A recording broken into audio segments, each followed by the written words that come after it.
Umaga sa lahat, no? So, karong buntaga, dugay kay tayong mata kay atong duty karon past 8, no? Pero karon maglungag sa tadaan kay balon, no? Wala yung mulungag nato, wala yung asikaso nato. So natay gamayng gulay diri, no? Beans sa English, pero kini siya okra. So maglungag ta gamay, naglungag ta, ano? Wa na tay bugas, no? Wa na bugas kaya siguro maligo sa kudaan, no? Kaya kung nawong naglilimahin na naman umaga ngayon. Kumbok, gupitan sa nato gamay kaya medyo taas-taas na kumbok. Nak, taas na.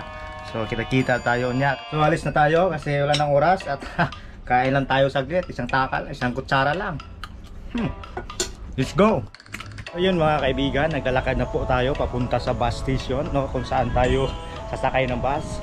Kaya oras na, no? Almost late, pero okay lang yan, kasama pa rin yan sa ginagawa natin ngayong umaga. So dito yung parkingan ng mga sasakyan, so may meter yan, kaya walang problema. Ayun sa kung saan tayo mag-aantay ng shuttle bus, oh, libre dito,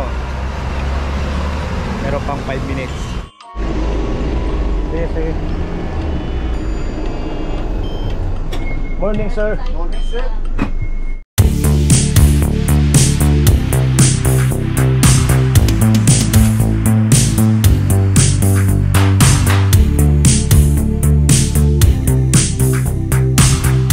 Nandito na tayo sa ating napakamamahal na sasakyan mga guys.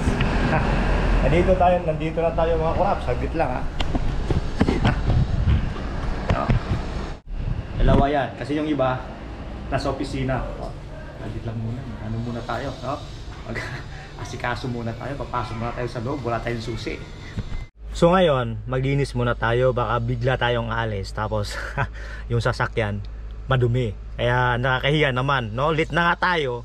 Dumi pa yung sasakyan. Linis mo lang ako, saglit lang to guys, no? Kita-kita tayo mamaya, no? Meron tayong pag-uusapan ngayon sa nag-comment sa ating YouTube channel, no? Na nagtatanong kung magkano yung salary dito bilang isang first driver. A few moments later. Init! So ayan mga kaibigan, tapos na tayo maglinis sa ating BB car. At kasama natin ngayon ang ating pinakamagandang pato. Swan. Palagay ko nakadroga yan. Ano? Si Lovely, ang aming head chef. Hi ka muna, good morning ka muna Hi mga fans. Gago! Sakit ka yung tipos. Malapit lang. Tagay din. Ay, kung tagal-tagal video. Salamat sa sponsor, Lunchbox. Musudaan kay Kuan, bulad. Bulad. Bulad, itlog, og hatog. Parang all-in-one yung ulam nila ngayon. Sige, alis muna kami kasi malayo pa yung babiyahe namin ngayon. Titigan mo ang kimat na ito. Dito tayo ngayon sa Chunwan, no? Sa Timel, sa kung saan nandito yung nag-oopisina yung amo ko. Pero ang malupit dito mga kaibigan, dahil nga doon sa taas may isang sasakyan nakaparking. Sasakyan pa rin namin yon. Kaya ako, di tayo makapasok doon, dito lang tayo. At uwi tayo ng Stanley ngayon kasi may drive tayo ng 12 to 4. Kaya traffic, you know. Yan. Ito yung lugar. Yan. So yun ang maganda. Dahil nga hindi tayo makapasok, pero maganda dun sa taas, no? Masarap mag-standby dun kasi wifi eh. Pwede kang makapag-upload ng video. Kasi dito sa cellphone, dita to. Makapag-upload ka ng video within 365 hours. So bilangin mo yun, ilang days yun. Kaya mahirap. Pero dahil wala tayong magagawa, taste lang muna tayo mga kurap. Okay lang yan, no? Kasama pa rin yan sa trabaho. Kaya ngayon, uwi tayo, no? Usap tayo mamaya pagdating doon kasi init.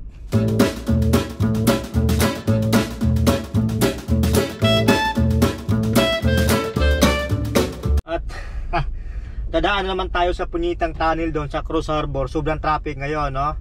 Kaya di ko maintindihan eh. Yung amo ko, bakit gusto niya dumaan doon? Dahil mura daw doon, no? $1 lang doon. Back and forth 40 lang. Pero sa kabila, 75, back and forth 150. Pero hindi niya alam mga kurap, no? Sobrang traffic doon, no? Kung magkano yung kuryente o Tesla yung ginagamit mo kuryente, malaki pa yung babayaran mo yung kuryente kasi naubos yung batere. Kung sasakyan naman na may gasolina, malaki pa rin yon dahil mahal yung gasolina. Kaya minsan di sila nag-iisip. Kung doon tayo dadaan sa kabila, sa west, walang traffic, medyo mahal pero mabilis tayo. Hindi ko rin maintindihan ang utak ng tao. So, kaya na lang kayo umintindi. Kasi parang naintindihan nyo eh.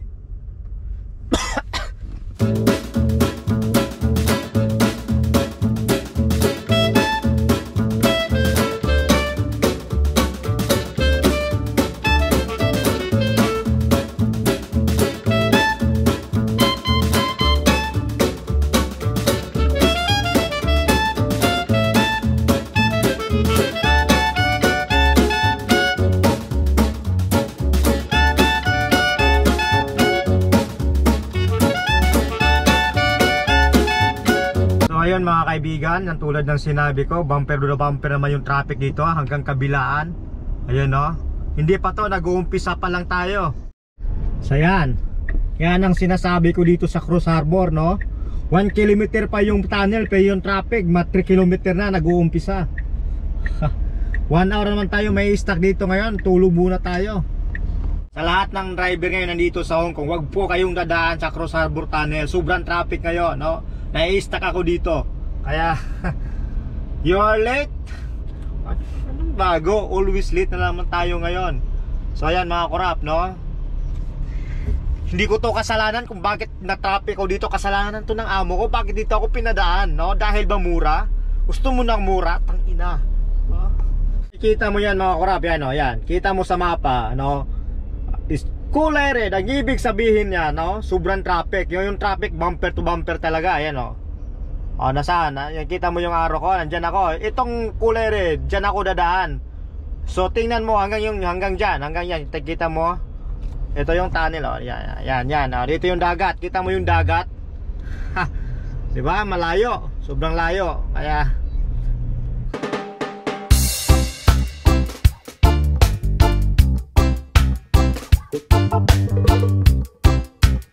so what's up mga kaibigan, nandito tayo ngayon sa Tin One Street.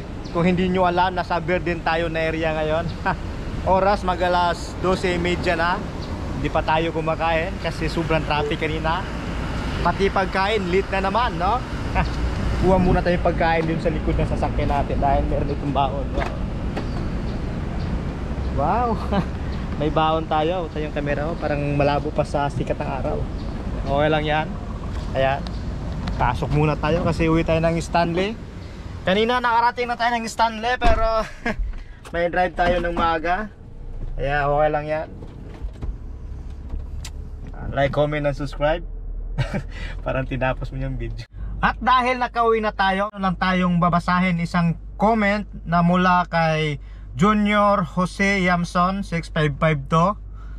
Nagtatanong siya kung magkano yung sahod dito sa Hong Kong. So lang din Brad kung magkano ba ang sahod ng mga baguhang family driver dyan sa Hong Kong at yung sahod ng mga helper or gardener at taga-alaga ng aso.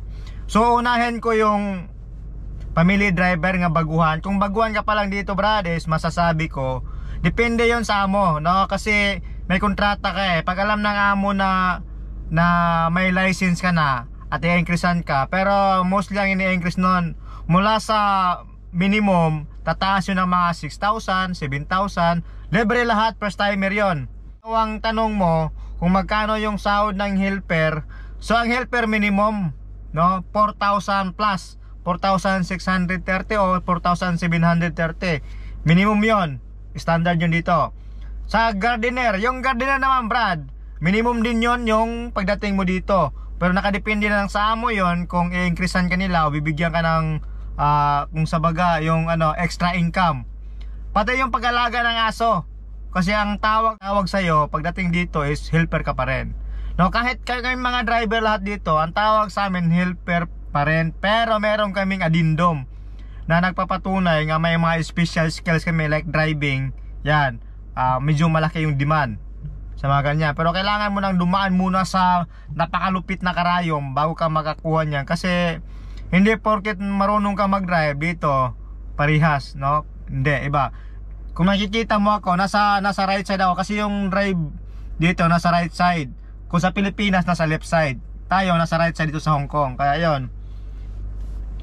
Pero ang masasabi ko lang, hindi naman sa mahirap pag ano dito, basta may kakilala ka lang tulad ng sinabi ko dati, no, sa unang vlog ko. Basta may mga kaibigan ka o kakilala nandito sa Hong Kong, okay, mas madali. Pero wag ka lang mag-expect ng pupunta ako ng Hong Kong kasi malaki yung sahod. Hindi ganon, no? Bago ka lumaki yung sahod mo, abot ka muna ng ilang taon, no? Kung para kasi yung kontrata 2 years. So ibig sabihin yung 2 years na yon, ang ano mo yon is helper na contract yon, no? Minimum yon. Pa 4,730 rata ngayon. Hindi ko na masyadong alam yung minimum ng helper kasi nag-above minimum kasi ako. Yung pagkakaalam ko lang yung sahod ko ngayon. No? Pero yung mga baguhan talaga kasi 2 years contract. So pag mag-driving ka, first at mo kung hindi ka pumasa, no? O mag-ano ka another month. So month ulit. Pero kung pumasa ka bigla, so may guguguling ka pa ng mahigit 1 year para sa road test. Aantayin mo mahigit 1 year. So ibig sabihin, mag-helper ka muna talaga ng mga year. Pag pumasa ka, mas okay. Pag hindi ka pumasa, ano ka na naman ulit, magre-retake. So mag-aantay ka namang matagal, depende 6 months o parang 8 months, ganon. So talagang aabot yung sa kontrata mo, parang matatapos talaga yon bago ka makapasa. So pag nakapasa ka, provisionary yon, hindi yon yung full license. Provisionary 1 year. So mahaba na rin yung proseso, 1 year pa, mag-aantay. So pag nakuha mo na yung 10 years license, sana naintindihan mo, brad, no? Maraming salamat sa comment mo. At a few moments later. so ayan guys, nandito tayo ngayon sa Chunwan, back in again. Nandito kasama natin ang pinaka-chef namin dito sa Chunwan ngayon dahil bibili siya ng green onion. So mahina yung boses, intindihin nyo na lang kasi hindi ko makain yan in one day. Kaya ayan, nagkasakit yan. Anong sakit mo? COVID. Hapit. So ngayon ako yung driver niya. Siya po ang pinaka magaling na assistant secretary ng amo namin, pero magre-resign na siya dahil sa hindi niya kinaya. Shout out sa mga among naghahanap ng katulong. Ayan guys, ayan. So sino yung may alam na amo nga naghanap ng katulong? So pwede siya all in one, pwedeng secretary, pwede sa lahat, pwedeng chef.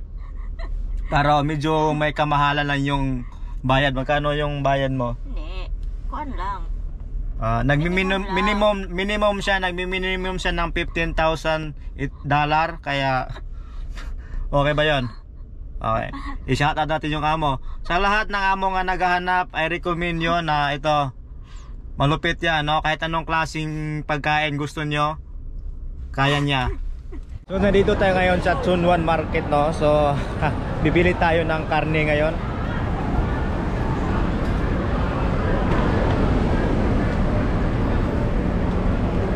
Isda.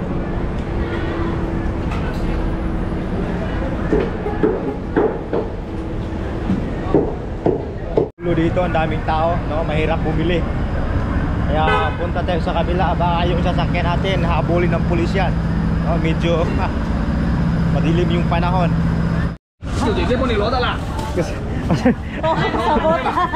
Masarap yung gingon. Gago! Ayan, no? Ayan na. Lovely. Hari, ngita og sili. Grabe. So ayan guys, nandyan yung nanikit, oh.